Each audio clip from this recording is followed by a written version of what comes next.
Saraswati group of education દ્વારા ચાલતા આ ઈ લર્નિંગ પ્રોગ્રામમાં હું બ્રિજેશ સાગડેચા ફરી એકવાર આપ સૌનું હાર્દિક સ્વાગત કરું છું। આપણે ધોરણ 10 ની અંદર વિજ્ઞાન વિષયની અંદર ટોટલી કેમિસ્ટ્રી વિષય છે એનો આપણે બેઝિક જે છે એના વિશે ચર્ચા કરતા હતા। આપણે આગલા બે લેક્ચર છે એમાં આપણે જોયું કે પદાર્થ તત્વોનો બનેલો હોય, તત્વ એ અણુના બનેલા હોય, અણુ એ પરમાણુના બનેલા હોય, આ પરમાણુની અંદર પ્રોટોન, ન્યુટ્રોન અને ઇલેક્ટ્રોન આવેલા હોય। આપણે મસ્ત મજાનો વિડિયો પણ જોયો, બરોબર। ત્યારબાદ આપણે જોઈએ બધાની ઇલેક્ટ્રોન રચના કેવી રીતે હોય, શું કામ પદાર્થ પર્ટિક્યુલર કોઈ એક આયન, બે આયન, ત્રણ આયન એટલે કે ધન આયન, ઋણ આયન ધરાવે, બરોબર। હવે આજે આપણે ચર્ચા કરશું કે કોઈ પદાર્થ છે સંયોજન બનાવે તો એની પાછળ કંઈક નામ હોય, ક્લોરાઇડ છે, આયોડાઇડ છે, સલ્ફાઇડ છે, સલ્ફાઇડ છે। તમે ઘણી વાર કન્ફ્યુઝન થતું હોય છે ક્લોરાઇડ અને ક્લોરાઇડ વચ્ચે શું ફેર, તો આપણે એનું જે મેઇન રીઝન છે એ સમજાવવાનો આ લેક્ચરમાં પ્રયત્ન કરશું, બરોબર। તો આ બહુ અગત્યનો લેક્ચર છે, ઓકે, કારણ કે તમે આ યાદ રાખશો તો તમે કોઈ પણ સંયોજન છે એ એમનું બનાવી શકશો। ચાલો, તો સૌથી પહેલા એના માટે આ જે ટોપિક આજે આપણે મસ્ત મજાનો ટોપિક લેવાનો છે સંયોજકતા। તો સંયોજકતા એટલે શું, તો કે ભાઈ કોઈ પણ પરમાણુ હોય એની ઇલેક્ટ્રોન લેવાની કે ગુમાવવાની ક્ષમતા ખબર પડે। કોઈ પણ પરમાણુ હોય એની ઇલેક્ટ્રોન લેવાની કે ગુમાવવાની ક્ષમતા એને શું કહેવાય, સંયોજકતા। ફોર એક્ઝામ્પલ આપણે ઓક્સિજન ની વાત કરીએ તો ઓક્સિજન શું કરશે, તો કે ભાઈ ઓક્સિજન છે એનો પરમાણુ ક્રમાંક 8, ઓકે, એટલે એની પાસે બે ઓપ્શન છે, કાં તો એ 2 ઇલેક્ટ્રોન મેળવે કાં તો એ 6 ઇલેક્ટ્રોન ગુમાવે। એને કયું સસ્તું પડશે, તો કે આપણે આ લેક્ચરમાં જોયું હતું કે એને ભાઈ 2 ઇલેક્ટ્રોન લેવા સસ્તા પડશે, તો એ 2 ઇલેક્ટ્રોન મેળવશે, ઓકે, કોકનું ઋણ એટલે કે એ ઋણ આયન ધરાવશે, કેટલું, તો કે 2, તો 2 માઈનસ એ જે છે એ ઓક્સિજનનું વિદ્યુતભાર થયું, એટલે કે ઓક્સિજનનો સંયોજકતા થઈ। જો આ 2 માઈનસ ઓક્સિજન છે, આ ઓક્સિજન છે એ 2 ઇલેક્ટ્રોન મેળવશે એટલે અહીંયા 2 માઈનસ આવ્યું, તો આને શું કહેવાય, એની સંયોજકતા। એટલે કે કોઈ પણ પરમાણુની ઇલેક્ટ્રોન લેવાની કે ગુમાવવાની ક્ષમતાને આપણે શું કહીશું, સંયોજકતા, બરોબર, ઓકે। હવે તો કે જો આ સંયોજકતા છે એ કોઈ પદાર્થ કોઈ 1 ઇલેક્ટ્રોન ગુમાવે કે 1 ઇલેક્ટ્રોન મેળવે તેની એક સંયોજકતા કહેવાય। કોઈ પદાર્થ હોય, કોઈ પરમાણુ હોય એ 2 ઇલેક્ટ્રોન મેળવે અથવા તો 2 ઇલેક્ટ્રોન ગુમાવે તેની દ્વિસંયોજકતા કહેવાય। કોઈ પરમાણુ 3 ઇલેક્ટ્રોન મેળવે અને અથવા તો 3 ઇલેક્ટ્રોન ગુમાવે તેને ત્રિસંયોજકતા કહેવાય। આપણે આ ત્રણ ધ્યાનમાં લેશું, એક સંયોજક તત્વ, દ્વિસંયોજકતા વાળા તત્વ અને ત્રિસંયોજકતા વાળા તત્વ। ચાલો રંગારંગ કાર્યક્રમ આપણે ધ્યાનમાં લઈ એક સંયોજકતા વાળા તત્વ। તો એક સંયોજકતા વાળા તત્વની અંદર જે 1 ઇલેક્ટ્રોન ગુમાવશે એ બધા ધન આયન બનાવશે, પોઝિટિવ, ઓકે, તો એનું લિસ્ટ આવ્યું। કોઈ પદાર્થ છે, કોઈ પરમાણુ છે 1 ઇલેક્ટ્રોન મેળવશે તો એ ઋણ આયન ધરાવશે, એનું લિસ્ટ આવ્યું, બરોબર। તો જો હાઇડ્રોજન છે એ 1 ઇલેક્ટ્રોન ગુમાવશે, મેં તમને ત્યાં લેક્ચરમાં કીધું કે હાઇડ્રોજન 2 કેપેસિટી ધરાવે, 1 ઇલેક્ટ્રોન મેળવી પણ શકે અથવા 1 ઇલેક્ટ્રોન ગુમાવી પણ શકે, પણ મોસ્ટ ઓફલી એવું જોવા મળે છે કે હાઇડ્રોજન છે એ 1 ઇલેક્ટ્રોન ગુમાવે છે।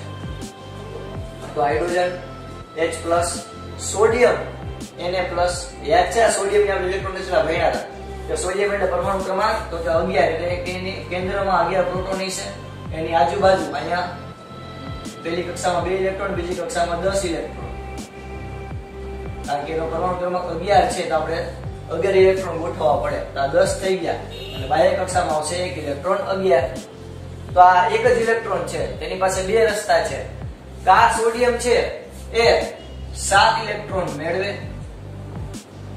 અથવા તો 1 ઇલેક્ટ્રોન ગુમાવે। કયું સસ્તું પડશે, તો કે ભાઈ 1 ઇલેક્ટ્રોન ગુમાવે એટલે સોડિયમ Na+ આયન ધરાવે। એવી રીતે પોટેશિયમ K+, Ag એટલે કે silver, Ag, Og, Log, Log આ એવું કઈ નથી, બરોબર। આ Ag એટલે શું, તો કે Ag એટલે આર્જેન્ટિનમ, ચાંદી આપણે જેને કહીએ એ ચાંદી એટલે કે સિલ્વર જે ધાતુ છે એનું લેટિનમાં નામ છે આર્જેન્ટિનો, ઓકે, એના માનમાં અહીંયા Ag લખવામાં આવે છે। એવી જ રીતે જે ગોલ્ડ છે, બરોબર, ગોલ્ડ એટલે સોનું, તો એને લેટિન ભાષામાં ઓરમ કહેવામાં આવે, ઓરમ એટલે Au, એટલે ગોલ્ડ જે છે એની સંજ્ઞા થશે ઓ, ગોલ્ડ જે છે એને ઓરમ કહેવાય એટલે એની સંજ્ઞા આવશે Au, ઓકે, ઓરમ।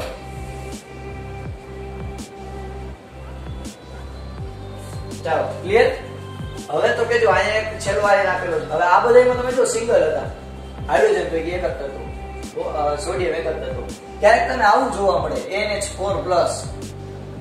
તો આમાં શું કરવું? કારણ કે આમાં તો બે તત્વો હોય, નાઇટ્રોજન છે અને હાઇડ્રોજન છે.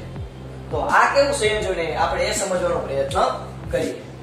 ઓકે, તો જો NH4 ની પહેલા તો રચના કેવી છે આપણે એ સમજવાનો પ્રયત્ન કરીએ.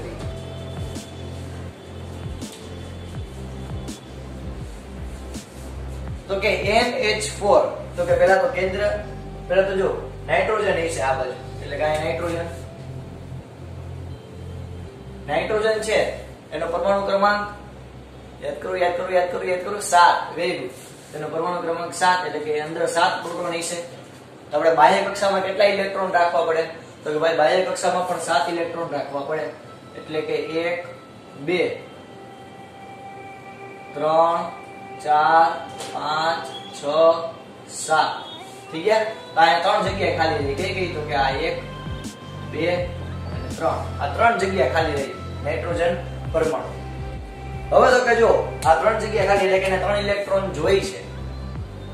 તો હાઇડ્રોજન કહે છે વાંધો નહીં, હું તો દાતાર જ છું, દઈ દે વાંધો નહીં ઇલેક્ટ્રોન. તો હાઇડ્રોજન છે, હાઇડ્રોજન નો એક પરમાણુ એટલે કે એક પ્રોટોન ધરાવતો હાઇડ્રોજન, એનો ઇલેક્ટ્રોન એક હશે. અહીંયા બીજો એક હાઇડ્રોજન હશે કે જે એક પ્રોટોન ધરાવે છે.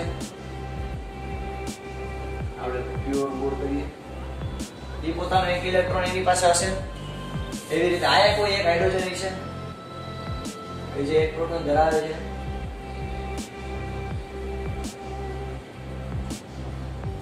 અને અહીંયા કોઈ એક હાઇડ્રોજન હશે.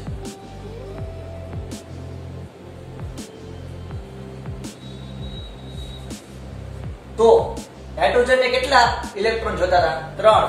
તો આ ભાગીદારી થઈ જશે, એટલે કે આયન ઇલેક્ટ્રોન અહીંયા આવી જશે, આયન ઇલેક્ટ્રોન અહીંયા આવી જશે ખાલી જગ્યામાં. આયન ઇલેક્ટ્રોન આ ખાલી જગ્યામાં આવશે. હવે અહીંયા તો કે ખાલી જગ્યા જ નથી, તો હાઇડ્રોજન ક્યાં જશે? તો એનો ઇલેક્ટ્રોન એમનો બચી ગયો, સ્ટોર થયેલો રહ્યો. તો જો આ NH3 સંયોજન બન્યું, NH3. તો જ્યારે NH3 સંયોજન હોય તો એ સંતુલિત છે, કારણ કે નાઇટ્રોજન છે એને 3 ઇલેક્ટ્રોન મેળવવાના હતા, હાઇડ્રોજનને 3 ઇલેક્ટ્રોન દઈ દીધા, માથાકૂટ નહીં. NH3 બરોબર. પણ અહીંયા એક ઇલેક્ટ્રોન વધારે છે. જો હાઇડ્રોજન નો એક ઇલેક્ટ્રોન અહીંયા વધારે એમનો પેડો. તો હાઇડ્રોજન કે ભાઈ ના ગમે એ થાય, અમે ભાઈ 4 ભાઈ હંમેશા ભેગા જોઈએ. તમે 3 જાશો તો હું આવી છે. તો હાઇડ્રોજન પરાણે આવ્યું, પરાણે અહીંયા 4 હાઇડ્રોજન થયા. તો 4 હાઇડ્રોજન થયા તો તમે વિચાર કરો કે એની પાસે એક શું છે, ઇલેક્ટ્રોન વધારે છે. ઓકે, તો એ શું કરશે? તો કે ગમે ત્યાં જોડાઈને એક ઇલેક્ટ્રોન નું દાન કરી દેશે, એટલે હાઇડ્રોજન પણ શું કરી શકે? જોડાઈ શકે. ઓકે, એટલે આનો કેવો વિઝ્યુઅલ NH4+. શું કામ અહીંયા એક પ્લસ શું કામ છે? તો કે એક જ આયન ધરાવે છે, એક ધન આયન ધરાવે છે. એટલે એનો મીનિંગ શું થયો? તો કે આ જે સંયોજન છે એ એક ઇલેક્ટ્રોન નું દાન કરે. કયા ઇલેક્ટ્રોન નું દાન કરે? તો કે હવે અહીંયાથી રહેલા ઇલેક્ટ્રોન નું દાન કરી દઈએ, એટલે હાઇડ્રોજન અહીંયા જોડાઈ શકે. અથવા તો તમે એમ કહી શકો કે આ હાઇડ્રોજન છે પોતાને એક ઇલેક્ટ્રોન દાન કરી દે કે જેથી આના બધા ભેગો રહી શકે. ઓકે, એટલે NH4 છે એ ધન આયન ધરાવે છે. એટલે તમે તમારી બુક ની અંદર ઘણા બધા ઇક્વેશન જોઈએ છે કે NH4 Cl એમોનિયમ ક્લોરાઇડ, પછી NH4 twice SO4 ammonium sulphate. આવા ઘણા બધા ઇક્વેશન જોવા મળે. તો અહીંયા આપણને પ્રશ્ન થાય કે સાહેબ આ NH4 કેવી રીતે આવ્યું? તો હવે ખબર પડી કે આ NH4 છે એ કેવો આયન ધરાવે? તો કે ધન આયન ધરાવે, NH4+. ઓકે, એટલે એ શું કરે? તો કે એક ઇલેક્ટ્રોન દાન કરવાનો ગુણધર્મ ધરાવે. ક્લોરીન એક ઇલેક્ટ્રોન જોતો હોય તો દઈ દે, NH4Cl થઈ ગયું. ઓકે, ક્લિયર થયું? NH4. ઓકે, ચાલો હવે તો કે આપણે ઋણ આયનની ચર્ચા કરીએ. જો આ બધા સંયોજન કેમ બને છે એ તમને સમજાવું છું ડિટેલમાં, યાદ રાખજો. લાવો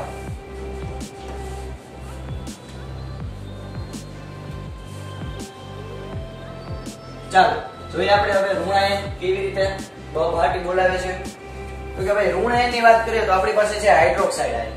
ઋણ હાઇડ્રોક્સાઇડ આયન છે.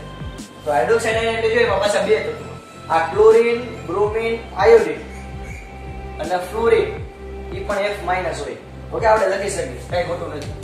અહીં લખી નાખ F-.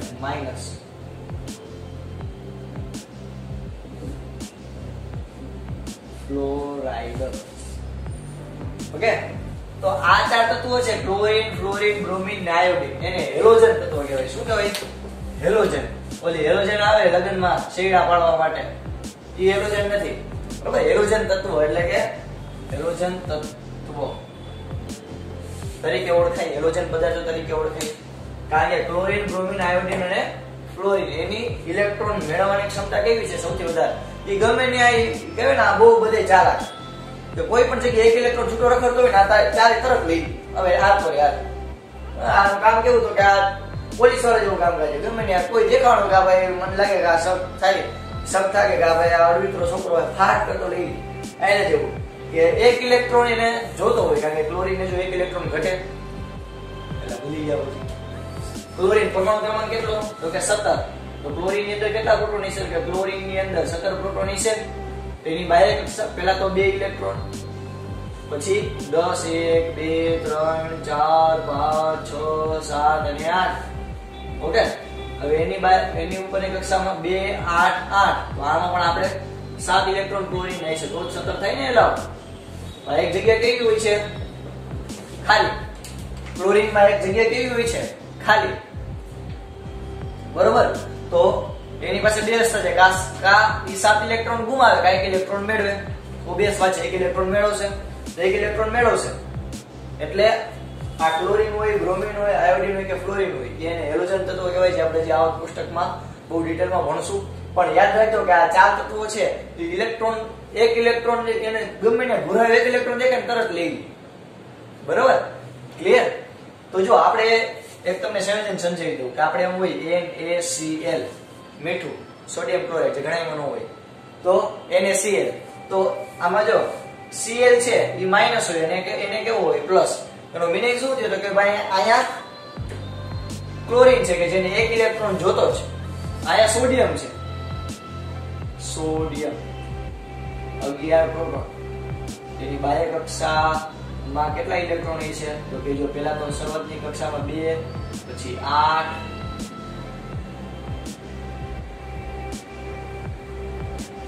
અને બાહ્ય કક્ષામાં 1 ઇલેક્ટ્રોન, એટલે કે 2, 8 અને 1, ટોટલ 11 ઇલેક્ટ્રોન હોવા જોઈએ.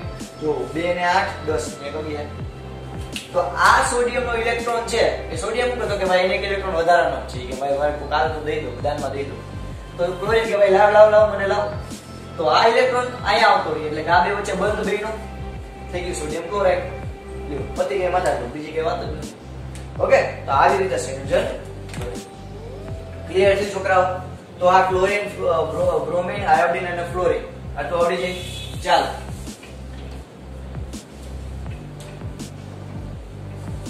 આપણે આગળ વધીએ. બહાટી તો આપણે આ જોવું છે. હવે આ તો બધા એક તત્વો હતા, ક્લોરીન, ફ્લોરીન, બ્રોમિન, આયોડિન. હવે આપણે હાઇડ્રોક્સાઇડ જોવું છે કે ભાઈ હાઇડ્રોક્સાઇડ હોય એમાં સાહેબ કેવી રચના થાય, એ અમને કહો તો કંઈક મજા આવે. ચાલો એ સમજવાનો પ્રયત્ન કરીએ ડિટેલમાં. આ પૂછાઈ જાય પછી. OH, O એટલે ઓક્સિજન. ચાલો ઓક્સિજન ની આપણે પરમાણુ રચના જોઈએ. Oxygen 8 proton,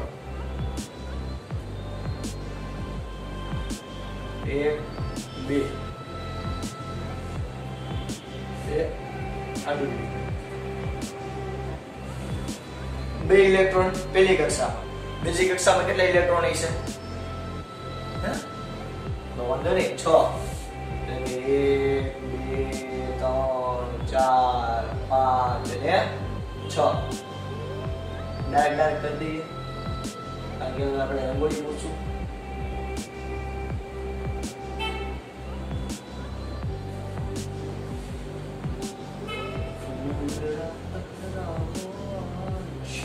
okay, ready? Oxygen ના કેટલા ઇલેક્ટ્રોન કરી નાખ્યા? આપણે 8 ઇલેક્ટ્રોન રેડી કરી નાખ્યા. તો ઓક્સિજન ની આ બે જગ્યા કેવી છે? ખાલી. આ બે જગ્યા ખાલી. હવે તો કે હાઇડ્રોક્સાઇડ એટલે કે આ પેલા હાઇડ્રોજન, હવે બીજો તત્વ આપણે ધ્યાનમાં લઈએ, હાઇડ્રોજન. તો હાઇડ્રોજન તો બિચારો આ હાઇડ્રોજન એક જ પ્રોટોન, બીજી કઈ માથાકૂટ જ નહીં, એક જ પ્રોટોન. એની બાહ્ય કક્ષામાં કેટલા ઇલેક્ટ્રોન છે? 1. તો હાઇડ્રોજન છે, મેં તમને પહેલા કીધું હાઇડ્રોજન છે, 1 ઇલેક્ટ્રોન શું કરી નાખે? દાન કરી નાખે ઓલમોસ્ટ બધી. તો હાઇડ્રોજન છે એ એક ઇલેક્ટ્રોન શું કરશે? દાન કરી દેશે. કોને? ઓક્સિજનને. મને કે નહીં તમને. તો એક ઇલેક્ટ્રોન ઓક્સિજનને દાન કરી દીધો. અહીંયા વયો ગયો ઇલેક્ટ્રોન. તો આ જગ્યા ભરાઈ ગઈ. હવે એક જગ્યા કેવી છે? ખાલી. એટલે કે ઓક્સિજન ને હજી એક ઇલેક્ટ્રોન જોઈએ, મારે જોઈએ, મારે જોઈએ, મારે જોઈએ, મારે ઇલેક્ટ્રોન જોઈએ છે. આના જેવું. બરોબર? અહીંયા એક ઇલેક્ટ્રોન જોઈએ છે. તો O H આ O અને H થઈ ગયું. હજી તો ઓક્સિજન ને શું જોઈએ? તો કે એક ઇલેક્ટ્રોન જોઈએ છે. તો એને એક ઇલેક્ટ્રોન જોઈ છે. તો એક ઇલેક્ટ્રોન મેળવવો હોય તો ધનાયન આવે કે ઋણાયન આવે? ઋણાયન. એટલે કે એક ઇલેક્ટ્રોન જોતો છે. માઈનસ. એને એક ઇલેક્ટ્રોન જોતો છે. ઓકે. તો જો આપડા NH4 પ્લસ હતું, આ OH માઈનસ હતું. તો જો આ NH4 પાસે એક ઇલેક્ટ્રોન વધારે છે, તો આ OH ને શું કરશે? એક ઇલેક્ટ્રોન નું દાન. તો સંયોજન શું બન્યું? NH4OH, sodium hydroxide. બહુ મસ્ત મજાનું દ્રાવણ આવે. એકવાર સૂંઘો એટલે મજા જ એવી વાર કે આંખ હોય ભરવા માંડે, નાક ભરવા માંડે, નાકમાંથી પાણી નીકળવા માંડે. ઓકે, એવું સાંદ્ર હોય NH4OH. મજા જ એવી વાર કે માથું દુખવા માંડે, પાછું બોનસ. તો NH4OH. ઓકે, ક્લિયર થયું? તો હાઇડ્રોક્સાઇડ આયન કેવી રીતે બને? તો જો આનું તમે નામ વાંચો, હાઇડ્રોક્સાઇડ. જે હાઇડ્રોજન અને ઓક્સિજન નું મિશ્રણ છે. એટલે જો હાઇડ્રોક્સાઇડ તમે સમજૂતી પાડો તો હાઇડ્રોજન પ્લસ ઓક્સાઇડ બેનું ભેગું કરો, hydroxide. Okay, hydrogen plus oxide બેને ભેગું કરો એટલે થઈ ગયું હાઇડ્રોક્સાઇડ. OH minus. ક્લિયર થાય? ઓકે, ચાલો ફટાફટ લખી લેજો પેલા.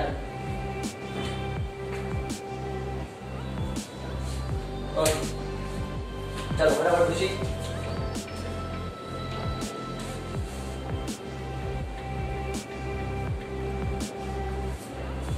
ચાલ હવે તો કે જો આ નાઇટ્રેટ આયન છે.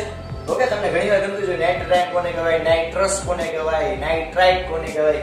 તો જો અહીંયા મેં લખેલું છે પહેલેથી આ બધા રોજ તમે કોઈ પણ જગ્યાએ આવી નાની ચિઠ્ઠી બનાવી લખેલી કે NO3 માઈનસ તો નાઇટ્રેટ આયન એ નાની ચિઠ્ઠી બનાવી આમ આપણા બાયણા પાસે તો કોઈ બારી પાસે ગમે ત્યાં લગાડી દેવાની ઘરમાં કે જેથી તમે રોજ નીકળતા હોય આમ જોતા જાઓ. ઓકે, તમને એમને યાદ રહી જશે. રોજ તમે કોઈ વસ્તુને જોશો ને તો તમને એમને યાદ રહી જશે. તો તમે એમ કરી શકો.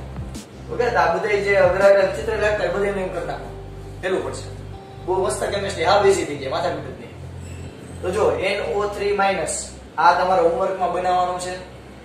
NO2 માઈનસ આ તમારે હોમવર્કમાં બનાવવાનું છે. આ ClO3 માઈનસ એ હું નથી બનાવતો, એ પણ તમારા હોમવર્કમાં બનાવવાનું. Chlorate ion. ક્લિયર થાય? તો આ થયું HCO3 minus bicarbonate, nitrate, nitrite. આ બધા એક સંયોજક આયનો કહી શકાય આપણે.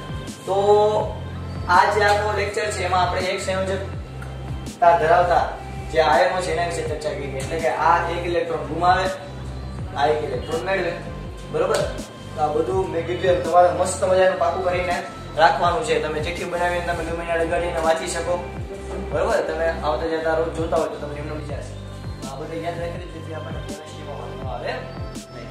બરોબર? આપણે જ્યાં સુધી રાખીએ છીએ બધું તમારી બુકની અંદર અંગ્રેજી પેનથી લખી લેજો. ઓકે, જય ભારત, જય લખી લેજો.